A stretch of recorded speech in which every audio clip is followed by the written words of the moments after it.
Bom dia, querido aluno, querida aluna aqui do GeoEstudio Sala de Aula.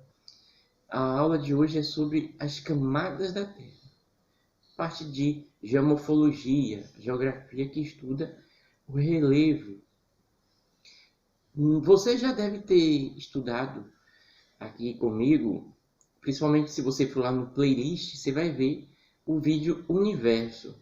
E o outro tema é Sistema Solar. Nesses vídeos você vai encontrar um pouco sobre a forma e a formação da Terra. Agora vamos conhecer como a Terra é por dentro, o interior dela. Você pode me perguntar, professor Ismael, as estruturas e as camadas da Terra ficam abaixo dos nossos pés. Como é que eu vou conhecer as estruturas e as camadas geológicas do planeta Terra se fica bem no interior, bem abaixo dos nossos pés?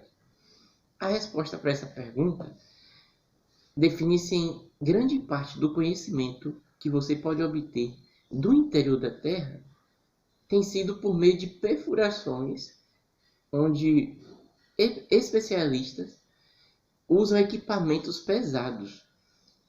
É claro que as maiores perfurações já feitas não atingem 15 quilômetros.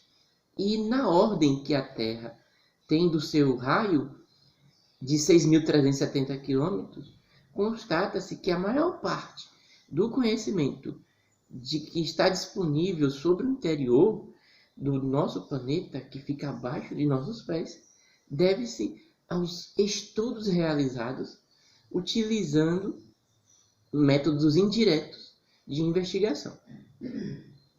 Irei agora explicar para vocês as três principais camadas da Terra. Quais são elas?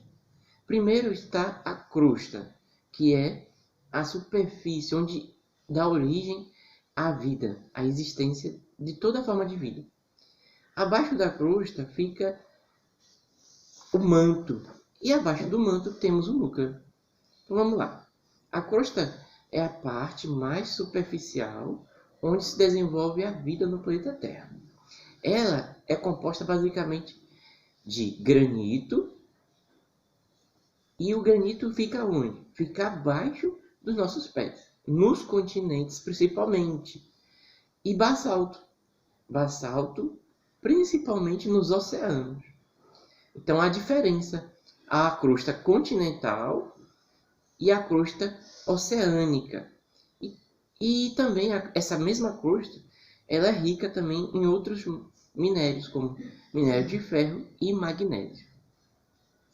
A crosta terrestre apresenta, em média, uma ordem de 35 quilômetros, medida essa que varia da crosta oceânica, chegando a alcançar a casa dos 70 quilômetros nas costas e nas áreas continentais, onde se verifica a existência de cadeias montanhosas.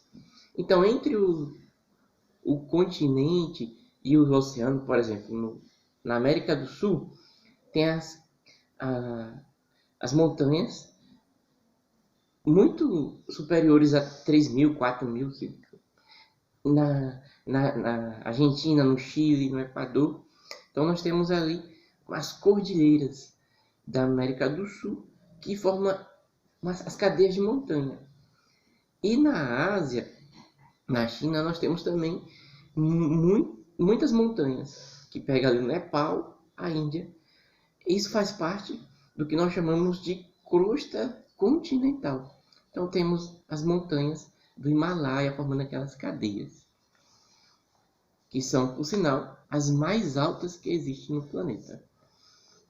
Quer dizer do manto? O manto é a segunda camada terrestre da Terra. Ela é formada por minerais como o ferro, o silício e o magnésio também.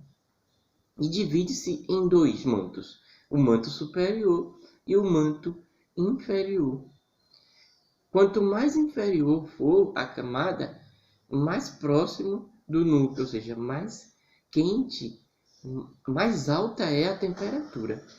E os materiais que constituem essa camada também estão submetidas às elevadas pressões e temperaturas.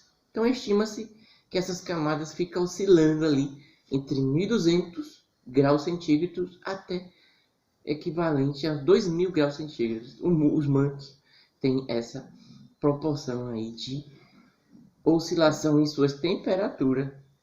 Então imagine sendo feita uma perfuração até o manto. Será que há um material resistente, né, aqui para ser produzido e perfurar até esse ponto? Existe muita coisa pela frente aí. Já a terceira camada é o núcleo, apresentado por 1/3 da massa da Terra. O núcleo divide-se em núcleo externo e núcleo interno.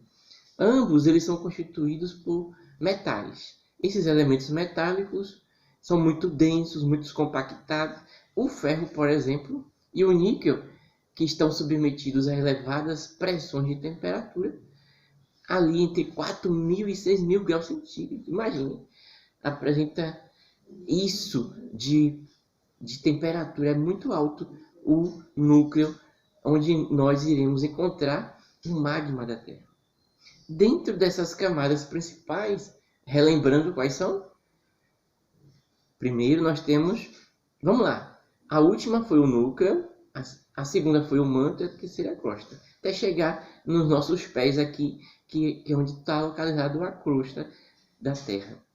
Então tem a crosta, tem o manto e o núcleo.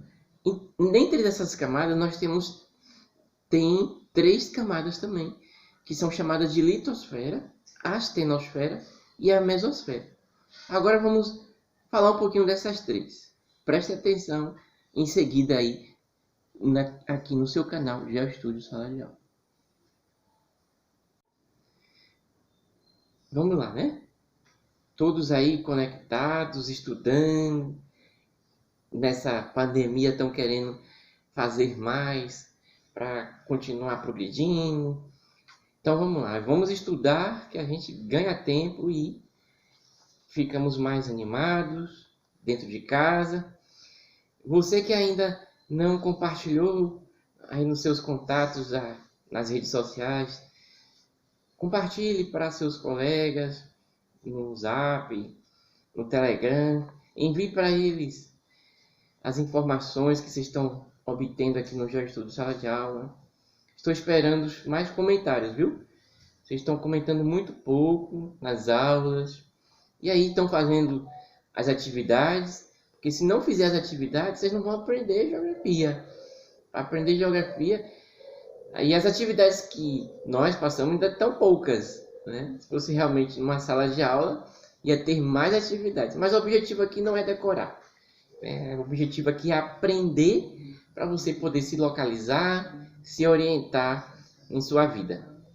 Então a litosfera ficou aqui de ser passado para vocês sobre essas outras 3 camadas, a litosfera, a astenosfera e a mesosfera. O que é a astenosfera? E o que é litosfera e o que é mesosfera?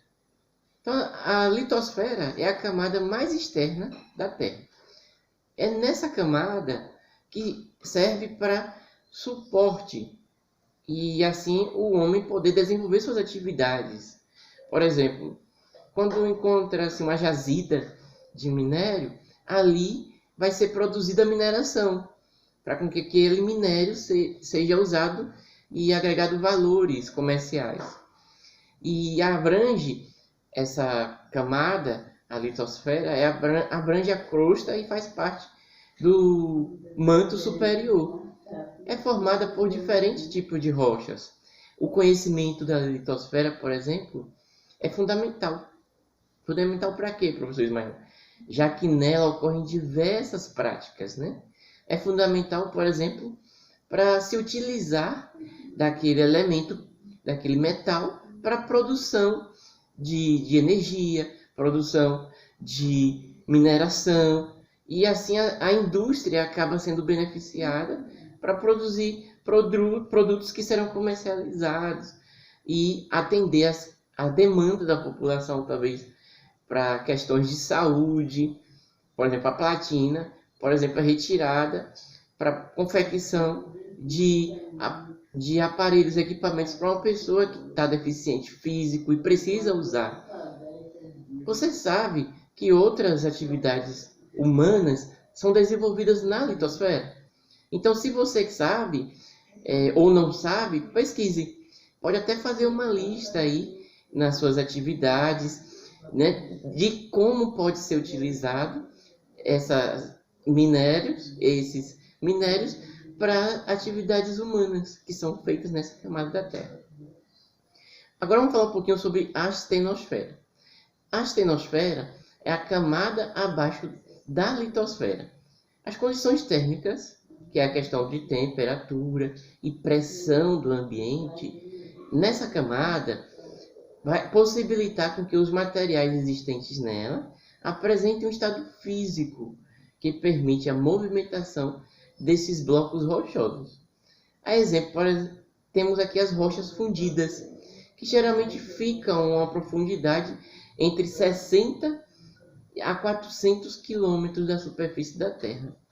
Agora você que pode estar estudando e querendo fazer mais, já se perguntou, por exemplo, da existência de placas tectônicas? O que é isso? Percebe-se que equipamentos especiais, sem eles, será que podemos detectar, perceber a existência de placas tectônicas nessa camada entre a astenosfera e a litosfera? Preste atenção na próxima aula, que falará sobre as placas tectônicas da Terra, que estão entre essas duas camadas. Nós iremos voltar a falar sobre placas tectônicas em outra aula brevemente, aqui no Já Estudo Sala de Aula. Por isso, acompanhe, porque se você não acompanhar, você vai se perder. Você não vai aprender a geografia. Agora vamos passar para a terceira camada, que é a mesosfera. A mesosfera está abaixo da astenosfera. Lá já não tem mais placa tectônica, viu? Então, a astenosfera ainda tem a placa tectônica, mas a mesosfera não. Na mesosfera, a gente percebe que o núcleo está abaixo. Então, o manto inferior é onde se encontra a mesosfera. É nessa parte que a gente chama de zona de transição entre o manto e o núcleo, onde se localiza ali a mesosfera, entre 400 e 700 quilômetros da superfície terrestre está localizada essa terceira camada da Terra. Agora vamos para os exercícios. O que eu quero que vocês façam de atividades aqui no gesto de sala de aula? Então, primeiro eu quero que você diferencie mineral de rocha. Então, você precisa diferenciar aí o que é mineral e o que é rocha. Não é a mesma coisa, não? Não. É bem diferente uma coisa da outra. Então, diferencie aí. Mineral, o que é mineral e o que é rocha. Segundo exercício, segunda atividade. Crie uma lista com 20 minerais. Mas está muito difícil encontrar 20 minerais. Não está, não. Tem muitos minerais. 20 minerais você vai alistar e colocar ali a quantidade de 20 minerais. Terceira atividade. Quais as principais camadas? Essa tá fácil, hein? Quais as principais camadas? São 3. Então, quais são as 3 principais camadas da Terra? Número 4. Em qual camada da Terra podemos encontrar os continentes e os oceanos? Então, você tem 3 chances para acertar. Em qual camada da Terra podemos encontrar os continentes e os oceanos? Mas se for numa prova, por exemplo, você só tem uma chance. Se você errou aquela chance, você perdeu ponto. Então, aqui no GeoStudio, a gente dá mais chance ainda para você acertar. Por isso que é mais fácil você aprender com a gente. Não precisa nem de prova. Número 5. Crie uma ilustração com as 3 camadas que você aprendeu agora por último, que é a litosfera, a astenosfera e mesosfera. Nessa ilustração, eu quero que você coloque a parte da litosfera oceânica, que atividades são feitas nela, a parte da litosfera continental, que atividades humanas são feitas sobre ela, e também a divisão da astenosfera, que você coloque ali também o que acontece no interior da Terra. Então, ilustre, crie uma ilustração aí e depois compartilhe com quem você desejar. Vamos lá. Então, eu quero que você continue comentando aqui no gesto de sala de aula. Compartilhe o canal com seus colegas, com seus familiares. Incentive também seu avô, sua avó a assistir. Chame pessoas que moram com você em sua casa. Não assista sozinho, viu? E faça as atividades. Se desejar chamar também pessoas para fazer junto com você, é até melhor. Essa interatividade, você tem esse poder para realizar isso com seu celular ou no seu computador. Estamos aqui de volta, querido aluno, querida aluna, para mostrar para você que a crosta da Terra é tida como um recurso mineral. Então, nem tudo o que está lá na crosta da Terra é tido como recurso mineral. Por exemplo, vou citar para vocês 2 exemplos. A obtenção do alumínio e a obtenção da platina. Como surgiu esses dois? Vamos falar um pouquinho primeiro do alumínio. Ao sul da França tem uma localidade chamada Lebu, que foi encontrado lá uma grande quantidade de uma rocha com a coloração marrom avermelhada, sabe? Que é denominada bauxita. Por muito tempo, ela não foi utilizada. Por que a bauxita não era utilizada?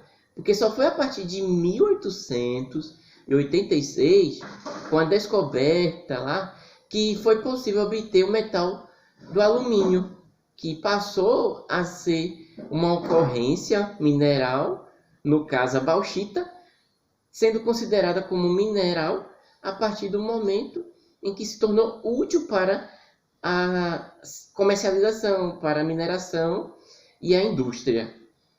O outro exemplo que eu quero que vocês conheçam um pouco da história é da platina. Como foi concretizada a mineração da platina?